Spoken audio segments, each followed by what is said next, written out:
Sejam todas bem-vindas, bem-vindos, bem-vindos. A gente está aqui hoje, nessa tarde massa, debaixo aqui da árvore da Casa de Tamires, para fazer essa mesa que se trata de experiências cênicas do interior do estado e impactos da pandemia. A gente começou essa ideia de fazer mesas de conversa no Chama Violeta do ano passado.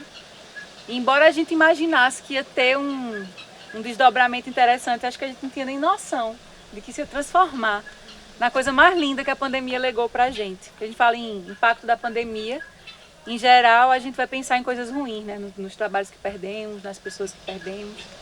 Embora a gente seja sensível a isso, é massa também a gente pensar nas potências, nas coisas boas que a gente conseguiu construir a partir disso.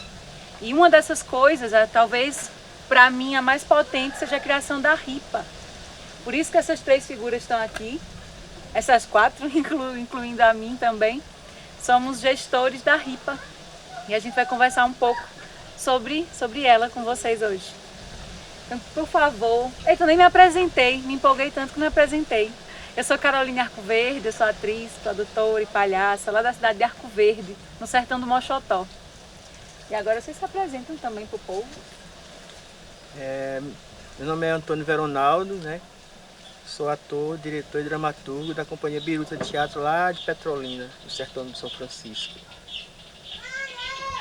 Eu sou Odília Nunes, sou uma atriz, palhaça, gestora cultural do festival. Aliás, sou gestora cultural do projeto No Meu Terreiro Tem Arte, que realiza o festival Chama Violeta. E tu, quem é? Eu sou Degelton Quirino, sou ator, produtor, palhaço, diretor. O Bombril, né? Que faz um monte de coisa. Da cidade de Arco Verde, sertão do Moxotó. E hoje eu percebi que a gente só tem sertão aqui, né? Mas falar da RIPA é muita felicidade, eu acho, nesse momento difícil. Porque a gente fala para além desses sertões, né? Hoje a gente tem encontrado na RIPA as três macro-regiões que formam o interior do estado, né? Que é o Agreste, a Zona da Mata e o Sertão, tão bem representado aqui hoje. E lembrando que a RIPA surgiu de uma conversa como essa, né, Edila? Uma conversa no alpendre da casa de Dona Lourdes, onde a gente falava sobre essa necessidade da gente se conectar, da gente estar próximos, mesmo com a distância física, né? E daí surge essa ideia, esse embrião, esse desejo de estar mais juntos cada vez mais, né? E depois vem a RIPA, não é isso? Pois é muito lindo perceber que ano passado, há um ano atrás, uma hora dessa, A gente estava parindo uma nós estávamos conversando sobre as artes cênicas no interior, né? Porque o desejo inicial era esse, era aproveitar as pessoas das artes cênicas que estavam no festival para falar sobre as necessidades e as possibilidades, né? As dificuldades e possibilidades. E muito lindo perceber que todas as alegrias da gente eram muito parecidas, assim como as dificuldades e as tristezas também eram muito parecidas. E a gente sai dessa conversa com a conclusão de que a gente precisava realmente se juntar, se unir, mais do que a gente já era, né? Porque a gente meio que já se conhecia, mas a gente sentiu ali que a gente realmente precisava se juntar como uma teia mesmo, como uma rede, para que a gente pudesse, a partir de uma relação de afeto e traçando possibilidades de pensamento para as políticas públicas e para as gestões mais direcionadas à cultura no interior do estado. Tu te lembra, Verão, quanta gente mais ou menos tinha naquele dia? Eu acho que tinha por volta de uns 25. E hoje, quantos somos? Na RIPA, Sim? eu acho que a gente já está passando dos 200, não? 303. 300. Meu cálculo anterior já não conta mais. Ficasse na semana passada. Eu fiquei essa semana passada. É massa ver como a gente de repente percebe que perdeu a conta, né? De que esses braços eles vão se multiplicando, se multiplicando, se multiplicando. Não, e é por 1000, né? Sim, 1000%. Se você for pensar isso, né? Mas eu acredito que é por causa da cimento que foi jogada assim para a construção da RIPA. Porque não era uma rede só por juntar gente para dizer, né? É uma rede para que a gente tornasse coisa para além da luta, né? Porque a luta a gente vai ter a vida toda. Mas o importante, eu acho que foi os ingredientes que foram colocados nessa luta, assim, que é uma rede de apoio mútuo, de compartilhar conhecimento. Eu acho que essa foi uma das coisas mais bonitas e importantes que surgiu. Da gente se reconhecer como os próprios construtores desse fazer artístico do sertão. Não é ninguém que disse pra gente, é a gente que sabia da importância e da riqueza que era o nosso trabalho. E só precisava a gente fazer a cola, né? Para que a gente pudesse ver o quanto de gente está aqui construindo, fazendo o cenário artístico do estado, que não é só a capital. Eu sempre gosto de falar que a capital não é inimiga nossa, mas ela tem que entender que nós também existimos e existimos na mesma potência que é a capital. E ver o tanto de gente dentro da RIPA que assim, eu acho que esse acabou de ter outro impacto, né? De ter 320 pessoas cadastradas dentro da RIPA, eu sempre me pergunto. Eu fico feliz e ao mesmo tempo eu fico, nossa, e agora? Como é que a gente continua dando nó nessa rede? Partindo disso, falando assim, de modo mais prático, como foi formada essa rede? Como é que a gente conseguiu chegar nessas 320 pessoas, até para servir, um mote, né? Um modelo para inspirar outras redes, né? Inspirar outras conexões. Eu ia até falar nisso, assim, dessa coisa de como foi formado. Eu estava falando dessa coisa da semente, mas eu queria pegar esse lugar, que foi o telefonema de Deja, marcando a reunião com Codilha virtual. A gente ia se encontrar no festival, né? E de repente disse, não vai ter o festival. E aí, vai fazer o que com isso? Qual era o festival? Era o festival Cenas Interior. Né? Promovido por um grupo de teatro lá de Arco Verde. Olha, que coisa linda. Né? Um grupo de teatro de retalhos que ocupa o espaço da Estação da Cultura. Né? Mas assim. Depois do merchandising. Agora pode, né? Depois a gente conversa. Mas é porque a gente teve essa coisa que a gente não vai se encontrar presencialmente, mas a gente precisa dar início àquilo que foi conversado. E aí foi assim, é a hora. Já que a gente está sentado, que pelo menos a tela virtual seja nosso. Foi bem no começo da pandemia, né? Em março de 2020. Aí eu acho que isso é uma coisa muito importante de se pontuar, esse momento da ligação. Sim. Porque não era só uma ligação para a gente se encontrar, era para começar a ligar mesmo. Né? E acho que tem a pandemia acabou sendo um mote também, né? No sentido de que a gente vinha articulando essa criação, a gente sabia se era uma rede, uma cooperativa, uma associação. A gente estava ainda vendo como é que seria isso, como é que a gente chegaria tão longe, como é que a gente estava nessa articulação.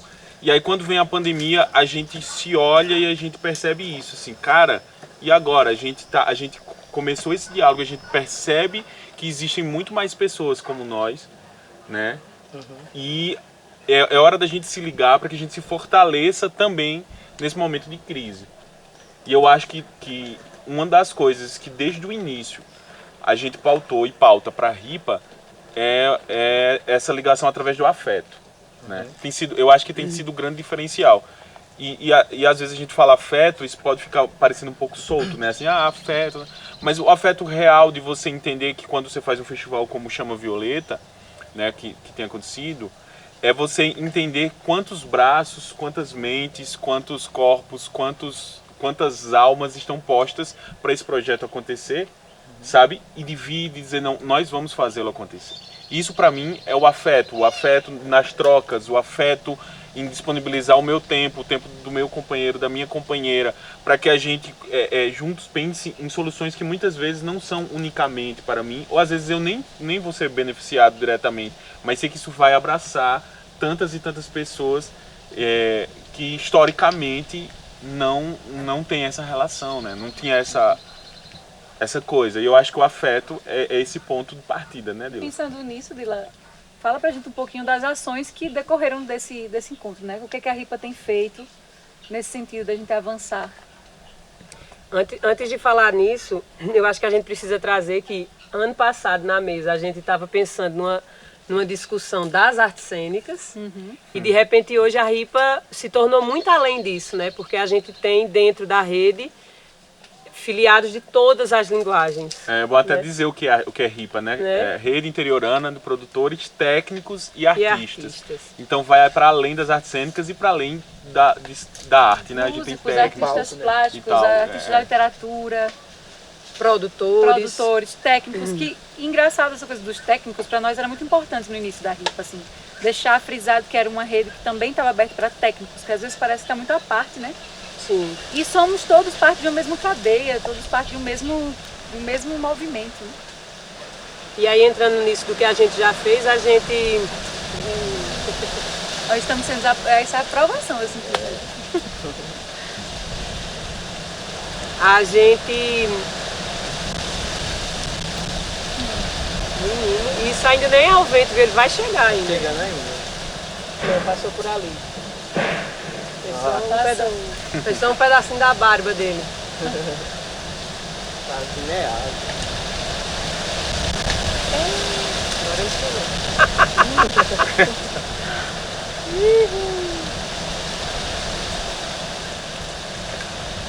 Bom, vamos embora, né? Que a gente não veio falar de vento. Também. A primeira ação, assim, da RIPA, de fato, foi a conversa de alpendres, né? Onde a gente teve o quê? 9 mesas? Foram 9, né? Foram 9. 9 bate-papos, trazendo pessoas de diferentes áreas que já estavam filiados na RIPA, para que a gente começasse a discutir, conversar sobre... Discutir e conversar, como se fossem duas coisas completamente diferentes. Mas conversar sobre realmente as nossas necessidades, né? Porque às vezes fica parecendo que são coisas muito particulares e não. A gente tentou ampliar, assim, leques de o que a gente quer. E entender também. Só pra esses- gente E conhecer, entender né? isso. Esses São cenários, 300 pessoas que estão espalhadas por todo o estado. estado. Então a gente precisava conhecer essa galera, conhecer essas linguagens, né? Essas Exatamente. conversas, elas eram virtuais. E além de coisas assim, né? Eu acho que a coisa mais bonita, que eu acho que é muito forte, isso que Veronaldo fala de que, tipo, fica muito feliz com as 300 pessoas e de repente se assusta, é porque a gente sabe agora da nossa responsabilidade enquanto rede, né? Mas eu acho, Veronaldo, que é muito lindo quando a gente de repente recebe um convite de um movimento nacional para falar sobre o Nordeste, Sobre o interior. sobre o interior. Além desses convites para representar, para dar voz ao interior nessas instituições, nesses movimentos, é legal que a gente dê a conhecer como funciona a gestão da RIPA, né, Verão? Mas isso é importante porque sem a organização dos GTs, né, que é de uma forma também horizontal que a gente pensou, Os GTs são os grupos gestores que pensam a estrutura da RIPA, né? grupos de trabalho, De trabalhos, né, que dividem essa gestão. Essa gestão, não é somos só nós aqui, tem muita gente, tem Cris, tem o Joesley, tem Stephanie Method, tem, eu não vou dizer o nome de todo mundo, tem Bruna Florri, André, Bruna Sérgio, Corri, Sérgio Sá, João Diniz. João Diniz. É uma turma Grande. grande. Tô falando esse nome porque geralmente é a galera que está mais ali trocando figurinha constante no momento de formação da RIPA, né? Mas sem esses grupos, que depois abriram mais dois, que é o grupo de GT de Muda para Cultura, que é para pensar a política pública de uma forma que chegue de fato para o interior, da mais ampla possível. E agora que abriu um GT emergencial da Léo de Blanc. Eu falar desse GT porque eu acho que a gente faz que a política pública de cultura chegue nas pessoas mais diversas possíveis, né? Já que a RIPA se propôs a ser um espaço que vai agregar todos os fazeres culturais dentro da rede, nada mais do que também chegar em grupos como o Povo Pancararu, que a gente teve um GT de emergência do Muda Cultura que foi fundamental para que eles aprovassem lá 12 projetos, né? O grupo emergencial foi dar apoio. O pessoal do Quilombo da Mata de São José, no território de São Francisco, em Orocó, que também foi a partir desse IGT que foi a primeira vez que o reizado de lá e a mestra recebeu um prêmio, porque a RIPA chegou lá, fora as organizações que se deu em todos os municípios para que pudesse de fato acessar o recurso, né? que era um direito de todo mundo. Então a gente, o pessoal fez mutirão, participou de grupos de gestores dentro da própria cidade da lei, tinha muita gente da RIPA. Eu vou falar do caso de Petrolina, que estava mais perto, porque lá a gente já construiu o Fórum Popular de Cultura, né, que é uma organização já paralela, mas que está dialogando diretamente com a RIPA, porque também estamos dentro da RIPA. E lá a gente conseguiu fazer com que o recurso que ia ser voltado para a cidade, que era para o governo federal, que é de 1.800.000, a gente fez com que ficasse dentro da cidade, não vai nenhum tostão para o governo federal e vai atender a toda a rede de artistas do município e do interior. Porque também isso é importante, que alguns gestores se tornem membros da RIPA, porque aí eles vão não ver só como o lugar dos artistas que estão ali reivindicando, mas dialogando, porque o processo não é de afronta, é de sensibilização e de união. Se não for essas questões todas, a gente vai ficar sendo um lugar muito só de conflito. E pô, eu não quero lutar, não sei quem foi que falou essa frase, eu achei bonita assim. Eu não quero lutar para lutar mais, eu quero lutar para não precisar lutar. E aí eu acho que a organização da RIPA é para isso. E uma coisa que é até aparentemente simples, né? Que é ser uma fonte de informação. Isso. Por muito tempo a gente se sentia isolado e tentando entender leis e editais e coisas que eram totalmente de cima para baixo, e a gente agora tem com quem conversar. E aí como é na tua cidade? E aí como é esse inciso que eu não entendi? Isso é tão simples, minha gente, mas é tão revolucionário você finalmente ter acesso à informação, que é um direito, e muitas vezes a gente se sentia alienado disso. E aí tem um outro GT que você mencionou que eu acho massa a gente comentar, que é o GT Muda Funcultura, né, Deji?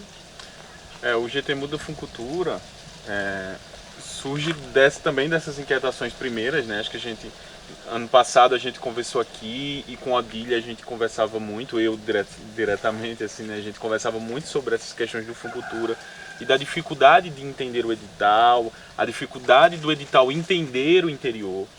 E aí a partir desses diálogos, foi uma das primeiras bandeiras que a gente começou a levantar na RIPA, a necessidade desse diálogo, porque o Funcultura é um fomento que deve atender a todo o estado, né? E que ainda tem uma grande concentração de recursos na região metropolitana do Recife. Historicamente, desde que o Funcultura tem ele foi criado em 2002, então ele tem 18 anos. E a gente, para vocês terem uma ideia, a gente não tem os dados dos primeiros, de 2002 a 2015, a gente não tem informações sobre o interior no edital. Então, a gente percebeu isso, e a gente percebeu que para a gente levantar esses dados, e para que esses dados fizessem sentido para que a gente buscasse mudá-los, era preciso a rede. Né? Sim. Porque imagina se cada um fosse sozinho, né? Então a gente começou a fazer isso a partir desse GT que se organizou e se articulou, começou a levantar dados, a fazer pesquisas, a reunir essas informações e começou a planejar estratégias. Como o Verão coloca, isso é importantíssimo, não são estratégias de enfrentamento. Não é que as regiões do interior elas vão combater a região metropolitana do Recife, não é. É uma coisa que a Nildomar, dos Cabras de Lampião, fala, que eu acho muito interessante, que ele fala assim, a nossa luta não é por uma interiorização, é por uma estatização. No sentido de que a gente está lutando por um Estado, para a política de Pernambuco, para a política cultural de Pernambuco. Entende? Então, se a gente percebe que as regiões que estão necessitando de maior incentivo são as regiões que estão no interior, então hoje a gente vai estar trabalhando para resolver isso, saca? E depois a gente vai ter uma outra pauta e depois outra pauta. Mas no momento o que a gente precisa são dessas ações. E a gente conseguiu, a gente tem feito ações. São 4 editais do Funcultura, né? O Microprojetos, o Funcultura Audiovisual, o Funcultura Música e o Funcultura Geral, que tem as outras linguagens. Em cada uma, menos o Microprojetos, que ele já tem uma pegada mais regionalizada, os outros 3 editais a gente tem feito discussões e todas com participação da RIPA. Então a gente tem conversado com conselheiros, com o próprio conselho e aí essa dinâmica ela tem seguido. E para os 2 editais, o audiovisual e o geral, a gente fez cartas mostrando esses dados que a gente tem, que a gente levantou, junto com esse pouco histórico, né, que a gente ainda não tem esses dados completos, mas com o que a gente tem, a gente fez cartas mostrando as discrepâncias e mostrando nos últimos editais onde eles têm falhado. E nos propondo a apresentar soluções, caminhos. E aí, a partir disso, houve uma reunião recente desse GT com um GT, que é um GT misto, que é um GT Funcultura, que é com representantes do Poder Público e do Conselho Estadual de Cultura. E nessa reunião a gente abordou essa carta e a gente tem abordado pontos para a regionalização mais decisiva, a partir inclusive da Lei Aldir Blanc, né, e de alguns avanços que a gente tem percebido. Então esse GT do Funcultura é muito importante para a gente, porque o Funcultura ainda é o principal fomento que nós temos. E ele ainda é muito irregular, né? Então as ações da RIPA, a partir desses desejos iniciais, né, que a gente discutia e tudo, eles foram se transformando até chegar nessas ações concretas que a gente espera e acredita que vão transformar ainda muita coisa. E as perspectivas, Odília? E agora? E para frente? E para frente, né? Que a gente não é caranguejo para ficar andando só por lá, né, amiga? Não, eu sinto que é um desejo muito, muito de todos nós que a gente possa o mais rápido possível, de verdade, né? Tá tendo essa possibilidade que a gente teve de estar aqui junto. A gente precisa inclusive dizer que a gente está aqui assim sentado tão perto, sem máscara, porque a gente atravessou agora um isolamento social, né? Por isso que a gente está tendo essa conversa assim. Fez a quarentena, né? Chama violeta, né? Fizemos todo mundo junto. Exatamente. Fizemos um pré-festival para saber se estava todo mundo bem. Mas é dizer que é um desejo todo de todos os outros companheiros e companheiras da RIPA que a gente possa se encontrar, né? A gente tem aí sonhado com um simpósio, menino, é muito chique isso, mas a gente pretende realizar isso quando a gente possa juntar o maior número de filiados, esse número de ripeiros e ripeiras, né? Presencialmente, para que a gente possa realmente conversar, olhando no olho um do outro, se tocar, se abraçar e mostrar, né, o nosso fazer artístico, as nossas coisas. Outra coisa que é um desejo assim muito, muito forte na gente, que a gente pensa isso numa perspectiva de futuro, um futuro breve, é que eu estou precisando de alguém para dirigir, eu possa contar com o Veronaldo. Estou precisando de uma dramaturgia, eu possa contar com Deja. Carol está precisando de uma orientação sobre manipulação de boneca e ela possa contar comigo. E assim, essa rede poder ser esse cardápio, né, de possibilidades para que a gente possa ter dentro da própria rede, como a gente ter profissionais e que a gente possa fazer essa troca, uma moeda de troca com o que a gente sabe fazer. Então eu acho que essa é uma perspectiva do futuro muito importante para a RIP, que ela vai acontecer já, né? E tu, Verão? Eu acho que eu vejo na RIPA assim uma possibilidade lá na frente da gente poder de fato fazer um grande corredor, né, no estado, e a gente cada vez mais perceber que festivais como esse aqui do Chama Violeta ou outros projetos como a Companhia Biruta realiza lá, como Pontos Flutuantes, como o pessoal do Retalhos fazem os festivais agora como ser interior, isso se amplie pelo interior, para tanto a gente, quando nossa passagem por esse plano aqui se encerrar, as sementes do fazer artístico continuam iluminando lugares assim. Para mim a RIPA ela é esse lugar, essa fábrica de semente de luz. Eu não vejo a rede com tudo isso que os companheiros e as companheiras falam, mas principalmente isso, que o grupo de teatro lá de Araripina, que é lá no extremo do sertão do Araripe, se sinta tão importante como alguém que faz teatro no centro-oeste. No sentido não da questão do ego, mas da importância daquele seu ofício, para a transformação da sua comunidade, como eu chamo a Violeta, e de sua cidade. Então, que a gente chegue em todos os pontos de fronteiras desse sertão, para que a gente se torne assim, uma grande rede iluminada. Vamos ser uma gambiarra. Uma gambiarra. Uma gambiarra. Dá o nome, vai ser gambiarra. RIPA gambiarra. Na RIPA, gambiarra na RIPA.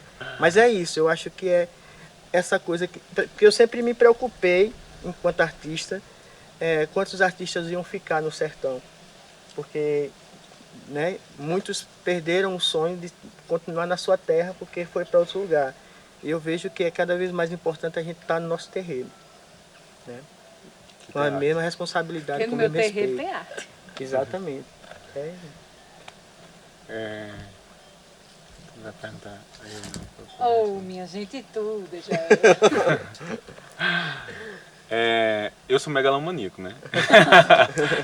Eu fico sonhando em várias ripinhas, sabe?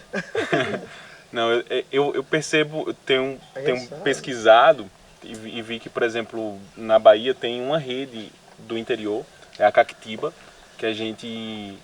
Acabei de descobrir isso, né? E já comecei a passar para todo mundo. E o meu sonho é que a gente possa ir se conectando, sabe? Cada vez mais essa rede se ampliando, para que a gente possa ter esse lastro, esse corredor que Verão fala, essa gambiarra que a Odília diz, pelo Nordeste, pelo Brasil, sabe? Pela América Latina, sabe? A gente entendendo isso, que é desse formato. A revolução não vai começar de fora para dentro. Não é uma bandeira que vai se levantar e a gente vai atrás. A gente tem que ir costurando a nossa bandeira, a gente tem que ir levantando junto, levantando quem está ao lado, e a gente vai junto, sabe? Uhum. Então eu sonho muito com esse diálogo entre essas redes e com a criação de outras redes nesse sentido, na Paraíba, no Ceará, sabe? Enfim, a gente vai indo para os nossos vizinhos, porque a gente percebe que a diferença que essa rede tem feito em Pernambuco. Então, como é importante a gente conseguir multiplicar isso. Então, meu sonho é muito por aí, de futuro. A gente está em busca de espalhar informação, a gente está em busca de se agarrar uns nos outros, de subir junto. Tem uma amiga minha que faz um exercício muito simples, mas muito potente com as crianças que a gente trabalha. Assim, segura na mão e diz assim: Veronaldo, o que acontece quando eu subo a tua mão? Eu subo a do outro. O que acontece, Djalma? A minha sobe junto. E quando eu baixo? A minha baixa junto. Isso aí é autoexplicativo, né, minha gente? Muito obrigada a vocês por essa conversa. Muito obrigada a vocês que estão aqui assistindo, estão aqui com a gente. E vocês que estão assistindo por aí, por essa telinha miúda. A programação do Chama Violeta continua. Continua por mais 2 dias. Eu não faço a menor ideia de quais dias são, porque a gente está aqui, minha gente, em dezembro. Vocês já estão no futuro. Então, para vocês do futuro, um abraço grande. No Meu Terreiro Tem Arte, um abraço grande da Ripa. E continue acompanhando a gente, que tem muita coisa boa para conhecer. Uhul!